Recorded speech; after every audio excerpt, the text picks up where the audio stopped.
The bell tower, in a remote English village surrounded by moorland and fog, there stood a centuries-old church with a bell tower that hadn't rung in over 100 years.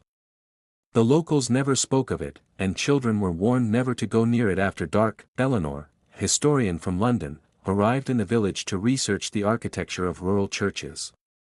She was drawn to the tower, its aged stone, the moss creeping over the gargoyles, the strange carvings just below the belfry that looked almost like symbols.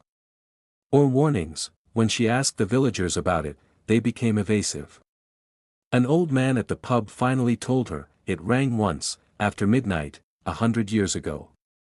The vicar climbed up to stop it. Never came back down. Curious and skeptical, Eleanor obtained the keys from the council under the pretext of academic research. That night, she climbed the narrow spiral stairs of the bell tower with only her flashlight and notebook.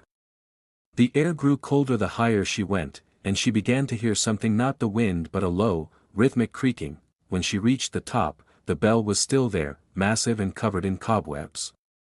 But it was swinging slowly. There was no wind. Suddenly, the flashlight flickered out. In the darkness, Eleanor heard footsteps above her.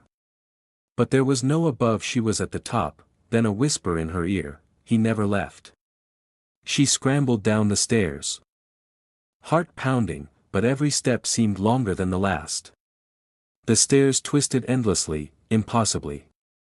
Then she saw light, not daylight, but candlelight, and a shadow ahead, wearing the old robes of a vicar. He turned slowly. His face was hollow, rotted, eyes empty. And then he spoke in a voice that echoed with agony, "The bell tolls for you now." Eleanor was found 3 days later, huddled at the base of the tower, mumbling fragments of Latin prayers and bell ringers' rites. She never spoke again. Since then, the bell has rung once every year, always at midnight.